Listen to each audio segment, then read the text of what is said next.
Bir şeyi hep birlikte görmek zorundayız.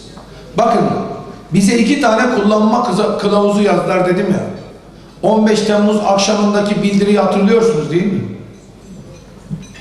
Onun sonunda bir vaat vardı, onu hatırladınız mı? Bir anayasa vaadi vardı. Memlekete yeniden bir anayasa yazacağız dediler. Yani 3. anayasa yazacaklardı. 61'den 82'den sonra bir anayasaya daha getirecekler ve bu millete efendi biziz diyeceklerdi. Ve bu anayasayı Amerika'daki meczup yazacaktı. Bu millete maalesef bir 3. gol daha atılacaktı. Ama millet buna müsaade etmedi. Tankların önünde duran bu aziz millet 60 yıllık bu çete iradesine dur dedi. Siz yoruldunuz mu ben bilmiyorum. Ama bu ülke yoruldu artık. Her 10 yılda bir bu ülke darbelerden yoruldu. Her 10 yılda bir bu ülke ve bu millet hayal yemekten yoruldu.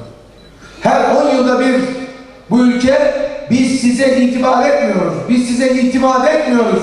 Biz kendi kurallarımızla bu ülkeyi yöneteceğiz deyip bize üstten bakanlar ve iplerinin nerede olduğunu bilmediğimiz insanların bu ülkeye musallat olmasından yoruldu.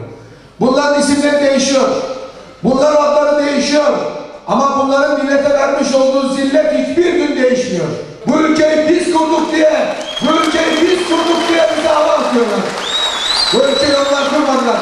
Bu ülkeyi bu millet kurdu. Ayağı çıplak insanlar kurdu. Bu ülkeyi, bu milletin her zaman efendisi olan köylüsü kurdu. Bu ülkeyi, bu milletin her zaman kendisi olan ezan diyen, bayrak diyen ve özgürlüğünü ve hürriyetini kimseye bırakmamak için şehadetinin peşinde koşanlar kurdular.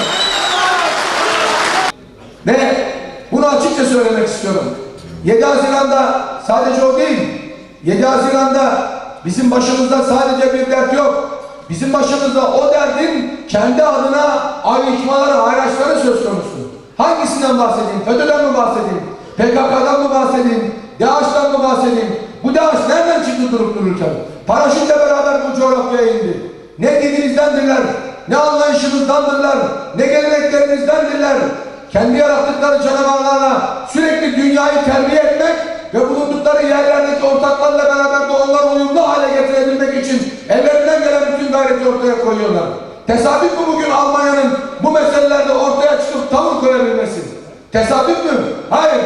Geziyle başaramadıklarını, 17-25 Aralık darbesiyle başaramadıklarını ve bu ülkede 6-7 Ekim olaylarıyla başaramadıklarını şımartıp sahip çıkıp bir taraftan da terörizme destek olarak başaramadıklarını bugün başka bir meseleyle başarmak istiyorlar. Bunu anlamıyor muyuz sanki? Peki ne dedi PKK? Ne dedi HDP? Hatırlıyorsunuz değil mi? Biz artık özellik ilan edeceğiz. Bu sözü hatırlamıyor musunuz? 7 Haziran'ın hemen hafif bir sancılı yakaladı ya. Hafif. Ama sistem her zaman bu sancıya müsaittir. 7 Haziran'dan bahsediyorum. 50 yıl önceden bahsetmiyorum. 300 yıl önceden bahsetmiyorum. 7 Haziran'dan bahsediyorum. Ve 7 Haziran gününden sonra biz özellik ilan edeceğiz dediler. İlçeler belirlediler. Vato'dan başladılar. Cizre'ye gittiler. Nusaybin'e gittiler. Ve her taraftan milleti ürküttüler, korkuttular ve sindirdiler. Biz kardeşlik tanımıyoruz dediler.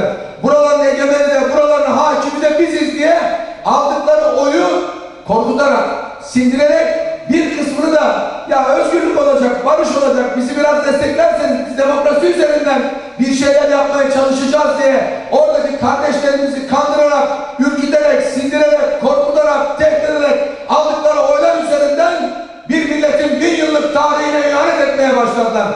Madem o kadar cesurdun, madem o kadar delikanlıydın, madem o kadar iddialıydın, madem o kadar bu işe sahiptin, hani delikanlıysan bugün özellikle de göreyim bu oyun ölçüsünü bakalım. Hadi göreyim. Çekinmeden tüneller açarak teröristin peşine gittiler. 1'e yakın mağarayı sadece bu 3 ay içerisinde ve bunların sığınaklarını tarumar ettiler. Onlar da buldular.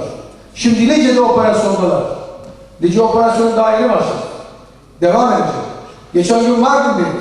Daha başka bölgelerde olacak. Planladık. Tek tek gidiyoruz. 18 yıldır girilmeyen yerlere gidiyoruz şu anda. 18 yıldır, 19 yıldır.